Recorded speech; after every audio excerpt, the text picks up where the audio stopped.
je garde ton témoignage.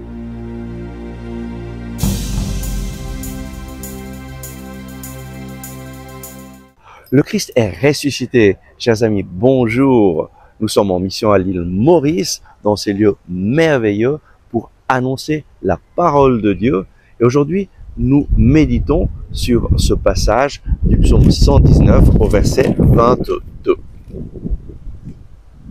Décharge-moi de l'insulte et du mépris, car je garde ton témoignage. Lorsque nous gardons le témoignage du Seigneur, eh bien, très souvent, les gens ont du mépris envers nous, spécialement en Occident, dans des pays comme la France, la Suisse, la Belgique, et parfois on peut être même insulté. Pourquoi? Tout simplement parce que ces personnes ne connaissent pas le témoignage du Seigneur. Ces personnes ont abandonné Dieu et ont des idées négatives sur la religion, sur les chrétiens. Voilà pourquoi nous avons besoin d'annoncer le témoignage de Dieu. Je garde ton témoignage, Seigneur. Et quel est le témoignage de Dieu? Dieu t'aime personnellement. C'est ça son annonce merveilleuse. Je t'aime tel que tu es, sans condition. Je t'aime parce que tu es mon enfant. Tu es mon fils bien-aimé. Tu es ma fille bien-aimée. Voilà ce que le Seigneur te dit aujourd'hui. Et je t'aime sans condition. Tout simplement parce que je suis ton papa et je t'aime même si tu as fait des bêtises. Dieu t'aime sans aucune condition. Il veut le meilleur pour toi. Il a un plan merveilleux pour ta vie. Ça, c'est la première partie du témoignage de Dieu qui a créé toutes choses, qui a créé cette nature merveilleuse pour te dire « Je t'aime ». Tu peux contempler ma grandeur dans la création.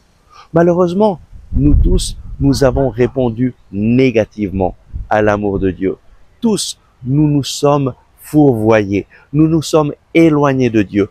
Tous, nous avons péché et nous sommes privés de la gloire de Dieu. Tous, nous avons fait des erreurs et si tu penses à ta vie, je suis certain que directement, il y a des choses qui te viennent à l'esprit. Tu aimerais ne jamais les avoir faites, mais tu les as faites. Quelle est la solution? Comment te libérer de ce poids? Dieu a donné la solution. Il t'a tant aimé qu'il a envoyé son Fils unique, Jésus-Christ, qui est venu dans ce monde pour nous révéler l'amour du Père et pour nous reconduire dans le cœur du Père. Jésus, toute sa vie, il l'a passé à révéler l'amour de Dieu aux personnes qu'il rencontrait. Il guérissait les malades comme signe de l'amour de Dieu. Il pardonnait les péchés comme signe de l'amour de Dieu. Il réconciliait les personnes avec Dieu. Et Jésus est mort sur la croix en sacrifice d'expiation pour mes péchés, pour tes péchés. Il est mort avec ses paroles. Père, pardonne-leur. Ils ne savent pas ce qu'ils font. Ces paroles sont pour toi aujourd'hui. Lui t'a déjà pardonné en mourant sur la croix. Mais comment faire aujourd'hui pour faire l'expérience de son pardon dans ma vie aujourd'hui en 2025? Ce que Jésus a fait il y a 2000 ans devient vivant, effectif, efficace dans ma vie lorsque j'accueille par la foi Jésus dans ma vie. Lorsque je mets ma confiance en ce Jésus qui est mort pour mes péchés et je l'accueille dans ma vie comme mon Sauveur, mon Seigneur, alors lui qui est fidèle et juste vient faire sa demeure en moi. Il me transforme, il te transforme lorsque tu l'accueilles dans ta vie, il te donne une vie nouvelle. Jésus est venu pour nous donner la vie et la vie en abondance, pour que nous puissions nous sentir pardonnés, libérés, vivre dans la joie. Et lorsque tu accueilles Jésus dans ta vie, lui vient avec le don du Saint-Esprit. Il va te baptiser dans le Saint-Esprit pour que tu puisses vivre une vie en abondance. Voici le témoignage de Dieu. Dieu a tant aimé le monde qu'il a donné son Fils unique afin que quiconque croit en lui ne périsse point, mais ait la vie éternelle. En accueillant Jésus, en accueillant le don du Saint-Esprit, ta vie va changer radicalement et lui va te guider vers des personnes qui connaissent Jésus, qui parlent de Jésus, qui prient.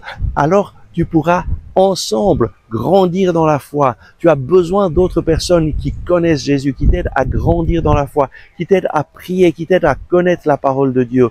Et ensemble, tu verras que ta vie va être bénie. Prions. Merci Seigneur pour ton témoignage. Merci Seigneur parce que toi, tu nous as tellement aimés que tu ne nous as pas laissés loin de toi. Tu es venu pour nous libérer, pour nous donner la vie et la vie en abondance. Seigneur Jésus, je t'accueille dans ma vie. Deviens mon sauveur, deviens mon Seigneur. Je proclame que tu es le sauveur de ma vie, tu es le Seigneur de ma vie. Seigneur Jésus, tu es mon sauveur.